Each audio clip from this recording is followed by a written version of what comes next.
¿Cuál es la posición histórica, la posición de este país en relación con la tortura hacia las personas detenidas? ¿Qué instrumentos internacionales, como en el caso de la desaparición forzada, Cuba ha sido signataria? ¿Qué me dicen en relación a este tema? ¿Cómo la Fiscalía controla el asunto? Coronel, comienzo con usted. Bueno, nosotros también somos firmantes de la Convención contra la tortura, las penas, los tratos crueles e inhumanos y degradantes de las Naciones Unidas.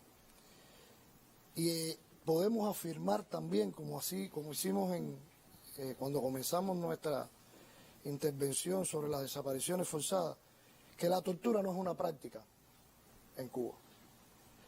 Y si nos remontamos a los primeros años de la revolución, tenemos el ejemplo de nuestro comandante en jefe con los detenidos que invadieron incluso este país. No es práctica ni será práctica de los combatientes del Ministerio del Interior utilizar la fuerza a fin de obtener incluso confesiones de las personas que nosotros procesamos.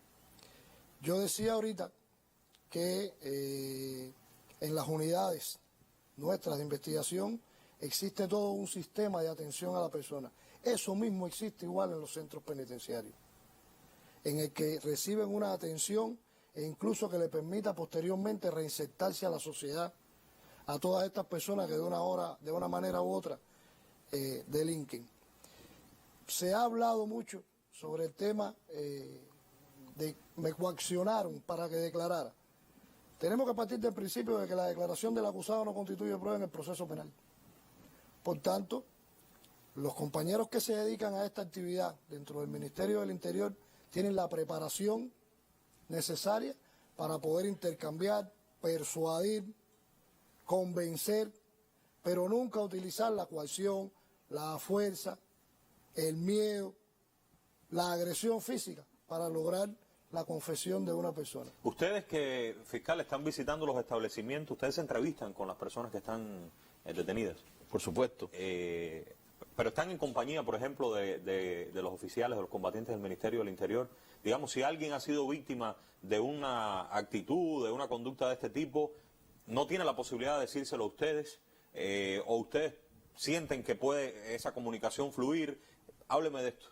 Mire, le decía que a partir del incremento de los procesos en estos días, pues la presencia también de los fiscales en los lugares de detención y de procesamiento de series de investigación se ha incrementado.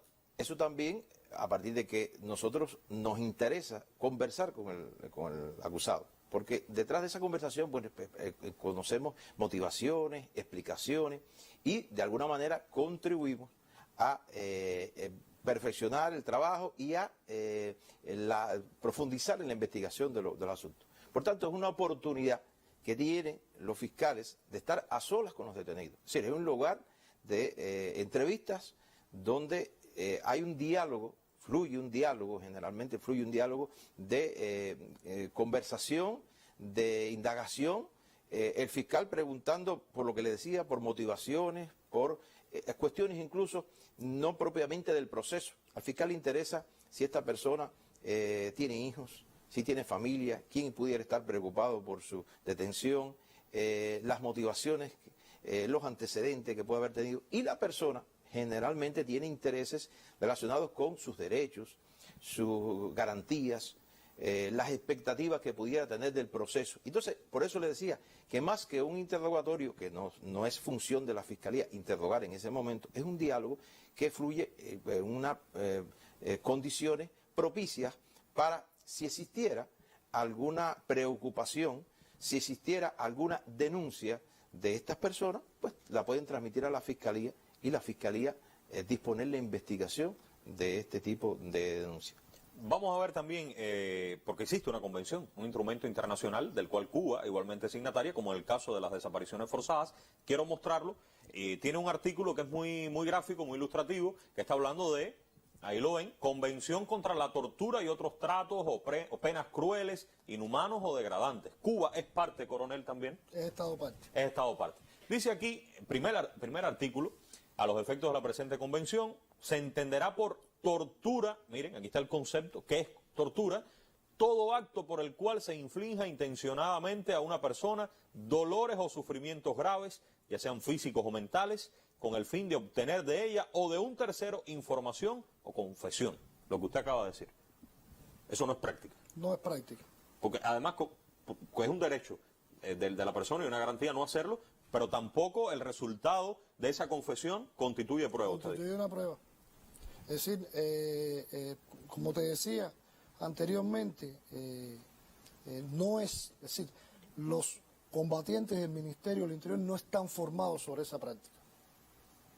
No están formados sobre la práctica de ejercer la fuerza en la persona para obtener una confesión. Existen mecanismos en los procesos investigativos de instrucción penal, con el apoyo de la pericia, de las técnicas criminalísticas, que son capaces, mediante un trabajo científico, además de demostrar la autoría de una persona en un acto delictivo. Por tanto, es ilógico que nosotros, formados además en esta revolución, utilicemos la fuerza para lograr que alguien pueda decir alguna cuestión que lo incrimine, no solamente con los que están detenidos, ni siquiera con sus familiares, en los grados que establece la ley, los órganos, es decir, la Fiscalía, en los casos donde se solicitan la imposición de la medida cautelar de prisión provisional por lo severa que es, por el impacto que eso lleva a la persona y a la familia, se entrevista con todas a estas personas. Y hoy precisamente, incluso, a partir de los sucesos que hemos estado evaluando, de conjunto, en algunos lugares se está haciendo actividad profiláctica, conversándose con los más jóvenes, explicando la peligrosidad de involucrarse en este tipo de actividad que al final de cuentas no conlleva nada y todos sabemos lo que ha traído como consecuencia. Sin embargo, en redes desde hace algunas horas, coronel, fiscal, estamos viendo que crece una tendencia a partir de la declaración de un joven, lamentablemente un joven, que está hablando de prácticas que no se parecen a lo que usted está diciendo. O sea, un joven que está hablando de torturas, de vejaciones, está hablando de situaciones muy complejas que vivió en uno de estos establecimientos. Nosotros fuimos también a algunos de estos establecimientos. Tengo imágenes, quiero mostrarle a ustedes. Tengo imágenes de este establecimiento, incluso del cual está hablando el joven, en el Cotorro, en el que se conoce como el Vivac, ambos aquí en la capital, el coronel, ¿no? No, el Vivac, esa es la prisión de jóvenes del Cotorro, que se encuentra ahora vacía y se está utilizando también como un centro de procesamiento. Sí.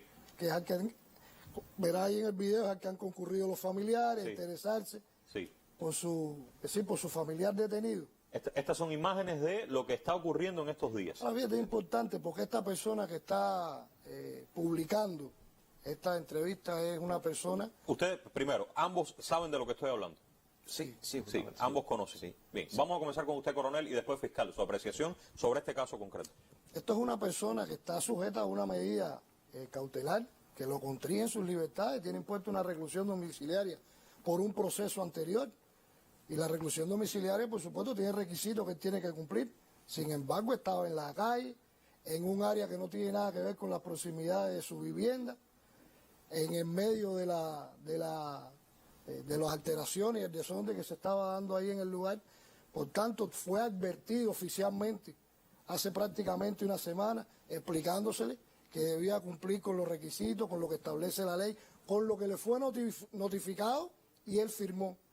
Sí, existe la constancia documental de su firma, donde se le está informando a él cuáles son los requisitos establecidos en ley que él debe cumplir a partir de esa medida. Medida tomada además a partir de que es un agente joven, de darle una posibilidad y de que no tuviera que esperar su proceso bajo una medida mucho más restrictiva como la prisión provisional. O sea, ya ahí hay una violación de esa medida que ustedes le habían impuesto y que la Fiscalía tenía. Exactamente, hay un quebrantamiento de esa medida. Con el solo hecho de estar en la calle. Sí, porque es una medida, su nombre, incluso si lo interpretamos por lo que significa su nombre, dice reclusión domiciliaria. O sea, lo que significa es un estado de restricción de su movimiento circunscrito a su domicilio, con determinadas, secciones que están establecidas y que fueron notificadas oportunamente. Usted puede salir a resolver un problema de trabajo, es decir, a su trabajo, a resolver un problema de salud. Nosotros conversamos porque se habla incluso de un policía con una numeración. Hoy conversamos nosotros, los tres estuvimos hablando con ese policía. ¿Podemos contar qué nos contó, qué nos dijo él? Bueno, este policía nos explicaba su intervención ese día, pero cómo él conoce a esta persona a partir de que llega a un lugar que está detenido, donde lo están conduciendo a llevarlo, trasladándolo de ese lugar hacia otra unidad. En ese momento él se ven de frente y al parecer esta persona vio el número del policía y está planteando que esta persona, bueno, lo agredió, le dio golpes o algo así, es sus manifestaciones de denuncia. Y bueno, son elementos que él está planteando. Si nosotros nos llevamos por toda la información que nos está dando, nos está diciendo que va a un centro, este centro que estábamos hablando ahorita es un centro de investigación, un centro que lo está dirigiendo el órgano de investigación criminal. Estas imágenes que hemos Esas visto. imágenes. Incluso algo muy curioso, veía a algunos de nuestros compañeros fiscales allí entrevistándose. Se ven también ahí. Se veían en las imágenes que fueron rodadas hace un instante. Se está hablando de un somatón, que es una especie de pasillo por el que él transitó y le daban golpes a la derecha, a la izquierda, a ambos lados. Si el somatón es tomarle la muestra para el PCR, registrarlo con sus nombres, transitarlo, buscar toda la información, ocuparle los documentos y demás objetos que traiga, bueno, no sabemos a qué se refiere el somatón. Usted me decía, fiscal Reyes Blanco, la familia se personó. O sea, tienen una notificación. Justamente en este caso, cuando veíamos el nombre, bueno, la información, como usted decía, que salió en redes sociales, verificamos. Es justamente una de las reclamaciones que está en curso en la Fiscalía, a partir de que el padre de este ciudadano se persona en la Fiscalía, le recepcionamos toda su preocupación, vimos toda la información y bueno, toda esta información se verificará, seguirá el procedimiento que tenemos establecido en estos casos. Por cierto, como resultado de esas investigaciones, de surgir cualquier irregularidad, porque tampoco creo que podemos pensar o hacer pensar a alguien que pueden funcionar todos estos mecanismos que en voluntad sí tienen la vocación de defender al pueblo, pero no tienen por qué funcionar de forma perfecta. De surgir alguna irregularidad, detectarla a la Fiscalía o incluso en la actuación de la Fiscalía, en la actuación del Ministerio del Interior, ¿cuál sería la conducta, coronel, fiscal? Se investigaría, se esclarecería la circunstancia en que sucede el hecho y se propondrían o aplicarían las medidas que correspondan, ya sea en el orden disciplinario, si fuese un combatiente, o en el orden penal, si la conducta llegara a ser violatoria de la ley. Fiscal. Es frecuente que la persona confíe en la Fiscalía, que el pueblo confíe en la Fiscalía para someter a consideración de la Fiscalía lo que ellos consideran, o sea, la persona considera que no está bien hecho, que no está correcto. En cualquier materia del derecho, o sea, no solamente en esto en materia penal. Por tanto, existe un oficio, existe una tradición, un sistema de trabajo que garantiza esa investigación con la profundidad requerida. Pero además, que tiene su mayor sustento en la forma, o sea, en ser transparente, en la gestión, o sea, en que nosotros tenemos un gobierno que le interesa que las decisiones sean tomadas con total transparencia y respondiendo a la voluntad popular. Y cuando un ciudadano va a la Fiscalía y confía en la Fiscalía que le investiguen determinado hecho, nosotros estamos de esta manera tomando decisiones con la participación de ese pueblo. Y es una decisión que va a ir más fortalecida, más definitiva, más segura y más legal por encima de todo.